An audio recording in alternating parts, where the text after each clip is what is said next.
saya Syed Kabir. Saya adalah pengarah urusan SP Energy 19.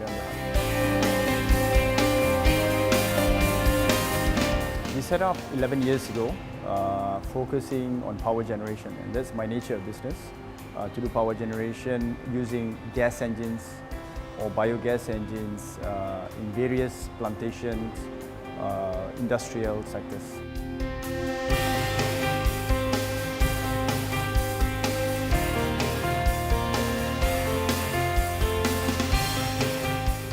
Well, I'm an electrical engineer by profession, so I started off my career as a junior engineer with Tenaga Nasional Berhad many years ago. I progressed to move on to Siemens after that, and about 2006 to 7, I moved into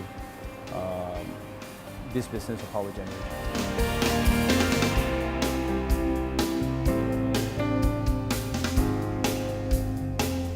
First and foremost, we represent an international brand called MWM from Germany. We are the sole and authorized dealers in Malaysia. I think the earlier challenges in my business was convincing the customers on how do they value add their business utilizing power generation, which we supply the solutions in their business. Gas engines, when we started about 11 years ago, utilization was still in its infancy. So a very big part of our business initially was convincing them how this can value add their business in terms of cost savings and so on.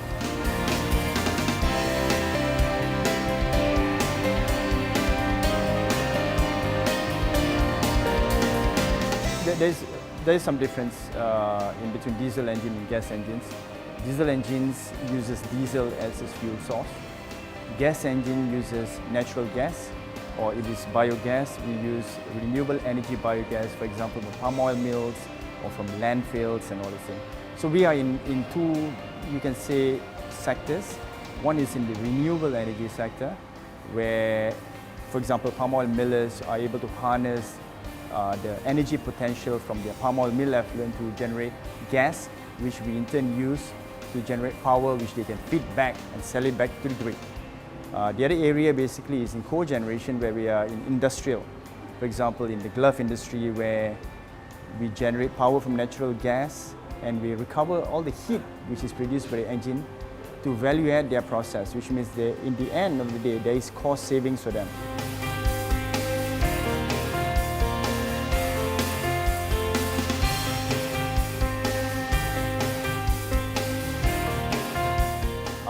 We are in various industries. I'll name you a few. One is in plantation. We are very big in plantations. In fact, a lot of the big palm oil millers and plantation companies are our customers. We are very big in glove manufacturing industries, where we supply the cogeneration. We are also involved in the sewage treatment plant, where we generate power from sewage as well, biogas as well. So we are in sewage treatment plant. We're in landfill industry, those landfill concessionaires, for example, Bukit Targa landfill or Southern Waste Management. These are all our. So the industries are varied, and there's also a small part of our business where we're involved in oil and gas.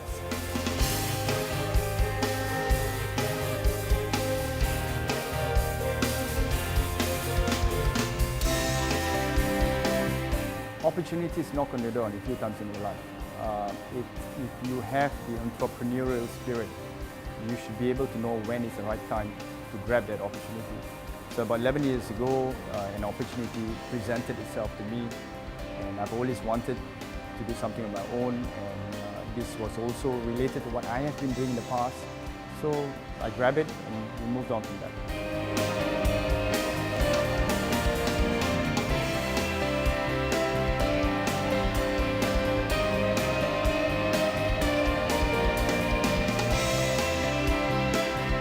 It always is a challenge, but I'm happy to note that we have capable people in Malaysia. We invest a lot in training my people, not only the engineers but also the technicians. We send them to special courses because it's very, very specific, the kind of technical knowledge that you need for this engine. Not everybody can do it. So, but there is a period of training which we need these guys to go before they can actually go and do the work outside. And we invest a lot in human capital. And the very basis of a business surviving is investment in the human capital.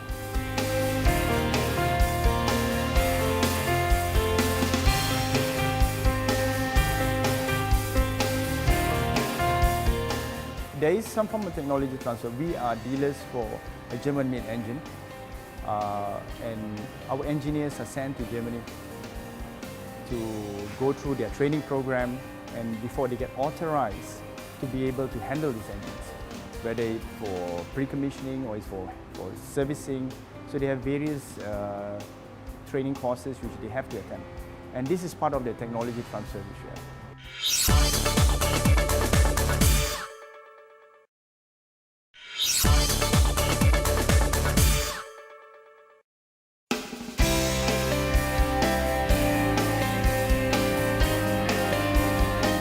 Competition exists, but we have the advantage of the first mover.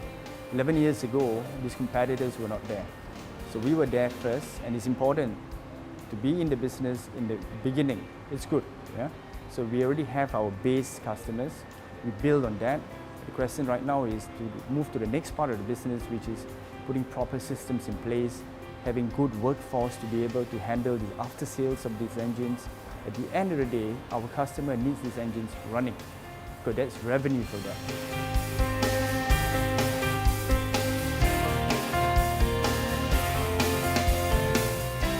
Distributed power generation is whereby the power generation is not focused solely on large power plants, but it moves to what I call load sources around the country.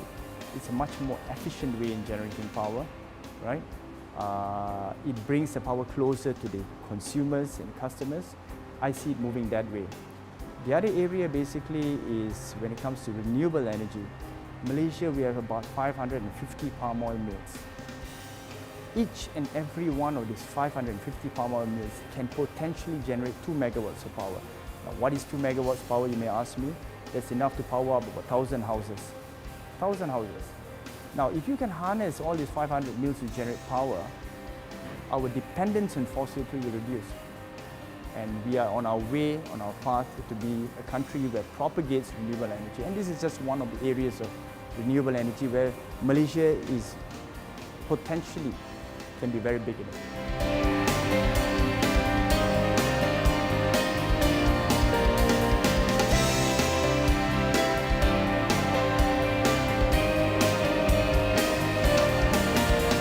Fortunately for us, because we are in an area of industry where there is growth, which is renewable energy, and whenever competitions become stiffer, the cost of materials going up.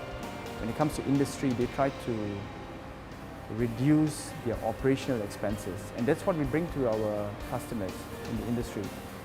Cogeneration essentially reduces their operational costs when it comes to power and heat recovery. Where there's a value-add benefit, they gain out of it. So, surprisingly, although the economic condition is bleak, especially in consumer sectors, ours has been steady.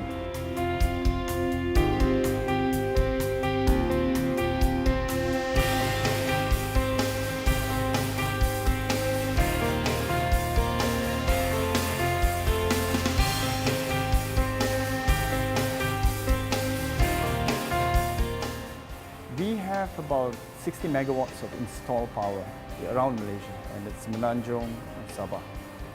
That is around 40 engines. Yeah? Moving forward, of course, we have to be focused on our market first and foremost, because we know our market, we know what the risk involved, and this is our business. Of course, moving forward, we have to expand, and expansion requires us to maybe move to countries around our region where we can potentially generate the same kind of business, and we're talking maybe Thailand, Indonesia, and so on and so forth. But a lot of companies, SME companies, jump on the bandwagon of moving abroad without quantifying the risk involved. So we need to go into businesses where we can mitigate the risk. And remember, we are SME companies. We are not able to lose big money and big investment.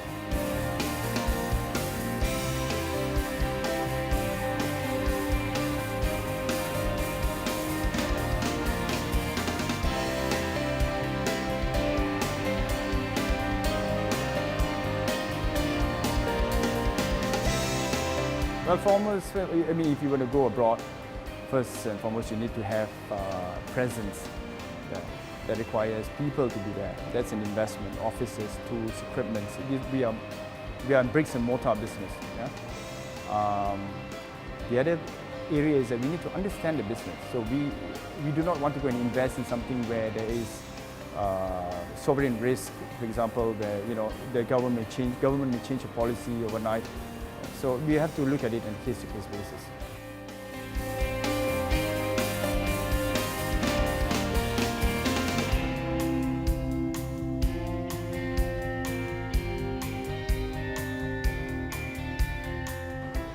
First and foremost, you need to know your business, okay? And it's important basically that you focus on the area of business, and you have to believe that your business is workable, it's able to grow bigger, and be focused on the business. So that's the essence of SME Bank in any industries, in any country. They are focused on their business, their core business, and they may diversify into other areas which are related, that's fine. So it's very important to, as I said again, focus on the business, and you need to believe in your business as an entrepreneur to drive it forward. If you don't stop believing in your business, you don't believe in its concept, it's time to move on from that.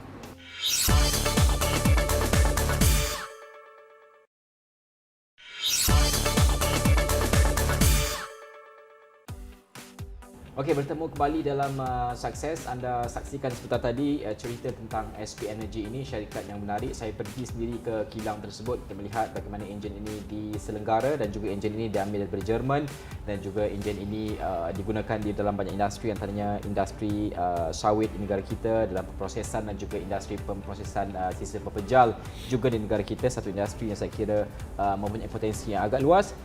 Dalam blog ini, dalam segmen ini, kita akan bincangkan tentang apa yang disediakan oleh SME Bank sendiri dari segi program-program bukan pembiayaan, dari segi pembangunan kepada keusahawanan. Kerana kita tahu kebanyakan PKS di Malaysia, dalam episod sebelum ini pun telah kita bawakan bagaimana mereka melihat kepada pembangunan bukan berbentuk kewangan. Ini amat penting untuk memastikan capacity building mereka, orang kata kan, dalam bergerak ke hadapan. Saya bersama dengan orang yang saya kira pakar lah untuk bercakap topik ini, iaitu Encik Hamdan Habibullah, iaitu Ketua Pembangunan Keusahawanan dan juga bahagian intervensi. Ya. Okey, pertama sekali mungkin kita boleh cakap tentang program yang disediakan. Program, kalau boleh cakap pasal SME Bank ataupun bank itu sendirilah kan, ramai akan kaitkan dengan pembiayaan sahaja. Betul. Tapi mungkin ramai yang terlepas pandang program-program pembangunan lain yang mungkin disediakan. Dan saya percaya SME Bank juga, sebelum ini kita dah bercakap dengan beberapa orang ahli SME Bank sendiri, pakar daripada SME Bank sendiri. Banyak sebenarnya program yang disediakan, dan mungkin boleh kongsikan dengan kita ni kan, apa antara highlights program yang ada di bawah SME Bank ini yang membantu usahawan selain daripada bentuk kewangan. Okay. Terima kasih Najib. Macam yang Najib sebutkan tadi, kalau bank ini dia sinonim dengan pembiayaan lah. Ya. Jadi sebenarnya bersama-sama ataupun komplement dengan peranan SME Bank sebagai sebuah DFI, Development Financial Institution. Kita bukan saja sekadar memberikan pembiayaan, tetapi kita juga ada menawarkan beberapa program bukan pembiayaan. Sebenarnya ada beberapa program yang telah pun dimandatkan oleh kerajaan, tetapi saya nak bawakan pada petang ini adalah dua program yang masih lagi berjalan, dan pada khemah saya telah banyak memberikan impact kepada usahawan terutamanya Bumi Putra. Ya.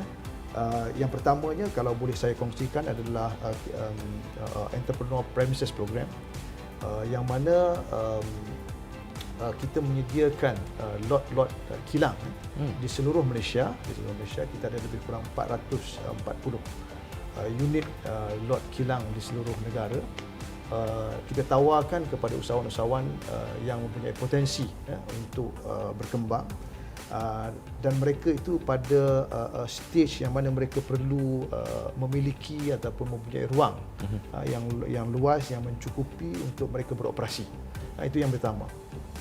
Yang keduanya pula adalah program yang kita buat secara kolaborasi di mana kita panggil program ini adalah Best Exporters Program. Dia adalah idea yang kita bangunkan bersama dengan Teraju. Kita mendapat dana daripada Teraju dan kita berkolaborasi, expertsnya adalah SME Bank bersama dengan Matrade. Yang mana Matrade ini kalau bersebut saja berkenaan dengan program ekspor, Matrade lah. Ya, Matrade lah pihak yang perlu kita rujuk. Jadi itu dulu dua program yang saya. Jadi penjelasan itu saya akan berkongsi dengan kedua program premis ini saya kira amat menarik sebab sebelum ini saya berjumpa dengan usahawan-usahawan yang beroperasi di premis yang disediakan oleh SME Bank. Antaranya SP Energy sendiri, ya, di Damansara sendiri premis milik SME Bank sendiri. Mungkin ada usahawan di luar sana yang baru mengetahui mungkin penyediaan premis ini kan. Apakah kelayakan yang dilihat untuk suatu usahawan? Kerana kita tahu apabila sesuatu usahawan itu diletakkan di situ, ia bukan tempoh yang sekejap. Mungkin memakan masa 10 tahun atau lebih daripada itu untuk mereka menetap di situ kan. Jadi peluang untuk usahawan baru itu membuka perniagaan di premis-premis sedia ada itu mungkin lebih kurang. Adakah itu berlaku ataupun apa yang dilihat sebenarnya? Saya berkongsi sedikit dengan matlamat asal program ini, yang mana pada masa program ini dimulakan sekitar tahun 80-an kalau tidak silap saya dulu, dan kita bawa ke SME Bank ini. Agendanya adalah untuk membolehkan usahawan-usahawan Bumi Putra terutamanya mempunyai premis untuk mereka beroperasi dengan kos yang kompetitif.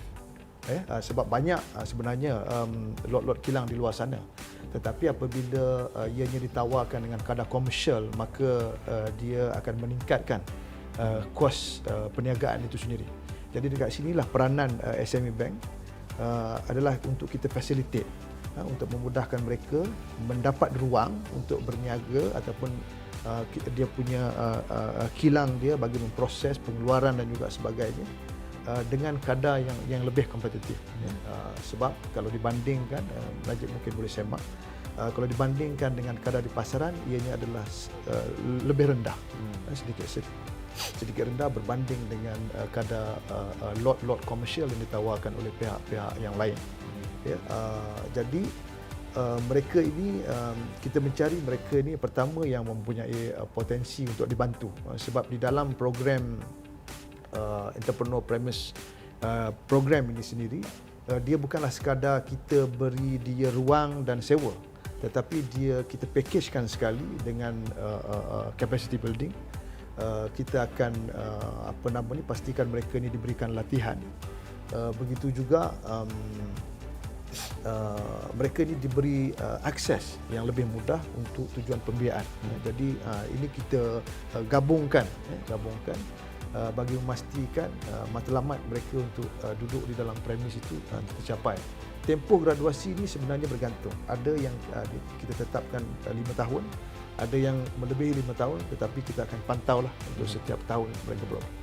Okey, nak bercakap tentang program eksporter ini yang bersama dengan market dan sebagainya, kerana ini penting. Kebanyakan usahawan ini kadang-kadang mempunyai produk yang amat menarik, namun untuk menembusi pasaran luar itu bukan sesuatu yang mudah kan. Betul. Ada banyak perkara yang mereka perlu tahu, ada banyak perkara yang mereka perlu belajar, dan inilah antara program yang mendidik mereka melihat cabarannya, penyelesaiannya, bagaimana caranya selok-belok untuk mereka menembusi pasaran luar kan. Betul. Adakah di tahap program itu telah sedia, platform itu telah ada, adakah tahap kesedaran di kalangan usahawan di luar sana untuk memasuki program sebegini tinggi atau bagaimana keadaannya? Okey.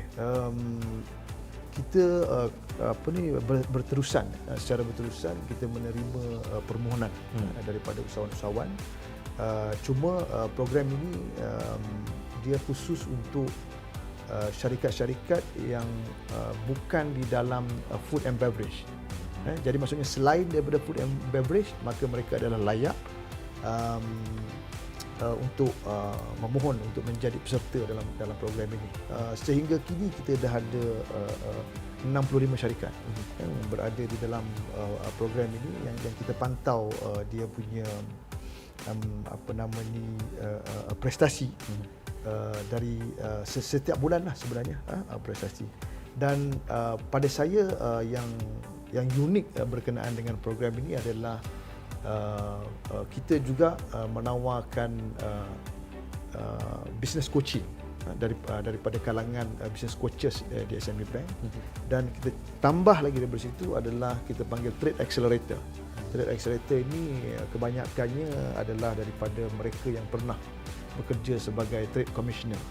Mereka ni adalah orang-orang yang dah menamatkan perkhidmatan dengan kerajaan, mempunyai pengalaman yang luas. Jadi a combination of business coaches SME Bank dan juga Trade Accelerator ini kita nampak telah pun banyak membantu untuk apa orang kata segera menganjakkan mereka ini daripada certain level of export figure kepada figure yang ataupun angka-angka yang pada kita merangsangkanlah, lebih memacu lah program tersebut, lebih memantaskan program tersebut dan juga akses kepada pasaran luar itu sendiri kan.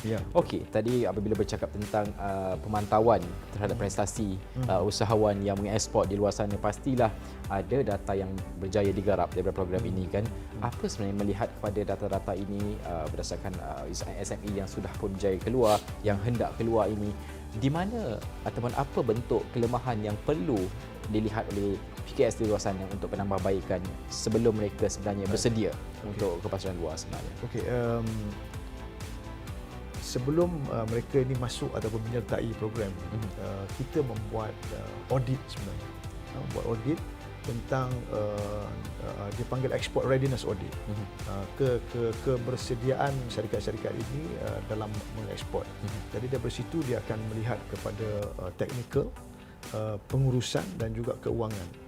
Jadi kalaupun ada kelemahan, dia akan berkisar di tiga komponen ini, iaitu teknikalnya ialah termasuklah pengeluaran, ada manufacturing capacity-nya. Begitu juga dengan pengurusan. Kita nak melihat bahawa dia itu dipimpin ataupun diterajui oleh mereka yang mempunyai komitmen, ada vision untuk pergi ke luar negara, dan begitu juga dengan kedudukan kewangannya, sebab apabila mereka memperolehi pesanan-pesanan ataupun kontrak daripada luar negara, dah pasti mereka perlukan dana untuk memenuhi itu. Jadi apabila ditanya berkenaan dengan apa yang perlu mereka siapkan sebelum mereka memohon menyertai program ini, pada saya adalah pertamanya adalah komitmen daripada pengurusan itu sendiri bahawa mereka memang benar-benar nak meneroka bidang ekspor. Jadi bila komitmen itu datang daripada pengurusan, saya rasa berkenaan dengan isu teknikal, berkenaan dengan isu kewangan itu dia akan boleh diatasi oleh komitmen pengurusan itu sendiri.